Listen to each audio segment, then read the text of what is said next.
সুন্দরবনে পর্যটক কর উঠে যাওয়ায় খুশি পর্যটক সহ ব্যবসায়ীরা।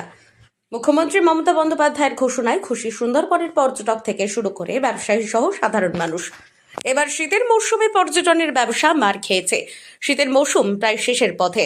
মুখ্যমন্ত্রীর এই কর ছাড়ের কথা ঘোষণা করায় আগামী দিনে পর্যটকের সংখ্যা আরও বাড়বে বলে মনে করছেন সুন্দরবনের পর্যটক ব্যবসায়ীরা। মমতা ব্যানার্জি মাননীয় মুখ্যমন্ত্রী যে করটা ট্যাক্স ফ্রি করেছে, এই ক্ষেত্রে এই সাধারণ জনগণ এই এলাকায় আরও ভালোভাবে ব্যবসা করতে পারবে এবং কি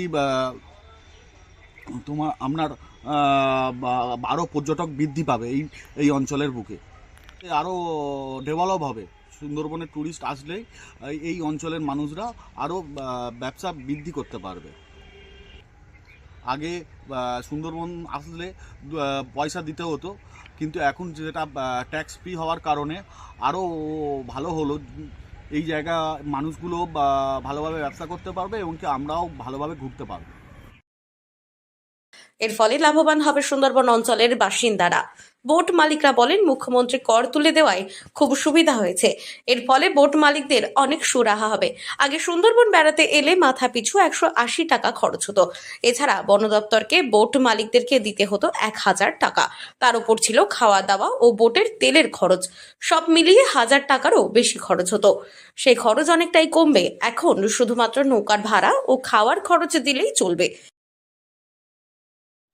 সুন্দর এবং ভালো হয়েছে, আরও পর্যটকরা আরও বেশি বাড়বে। ঠিক আছে, এই সরকারের আমলে আগে যারা সুন্দর ঘুরতে আসতো আগে পয়সা দিতে হতো, এখন আর পয়সা দিতে লাগছে না।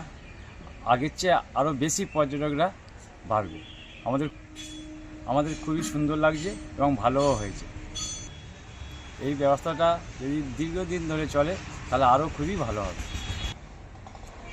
আগে কিন্তু মাথা পিছু বোট ভাড়া দিত, তো সেটাও লাগছে না, এখন পুরোটাই ফ্রি হয়ে গেছে। এর ফলে এবারে আরো বেশি মানুষ সুন্দরবনে আসবেন বলেই মনে করছেন সুন্দরবনের পর্যটক সহ ব্যবসায়ীরা। সুন্দরবন ঘুরতে আসা এক পর্যটক বলেন, এর ফলে আগামী দিনে সুন্দরবনে আরো অনেক পর্যটক বেড়াতে আসবেন। আগে সুন্দরবনের জঙ্গলে ঢুকতে গেলে পাস নেওয়ার ক্ষেত্রে 180 টাকা দিতে হতো। এখন বন দপ্তরের অফিসে গিয়ে বললেই সুন্দরবন ঘোরার পাস পাওয়া যাচ্ছে। তবে জঙ্গলে কারা যাচ্ছে বৈধ পরিচয়পত্র সহ তাদের নাম ও ঠিকানা লিখে রাখা হচ্ছে। সব মিলিয়ে খুশি পর্যটক সহ ব্যবসায়ীরা।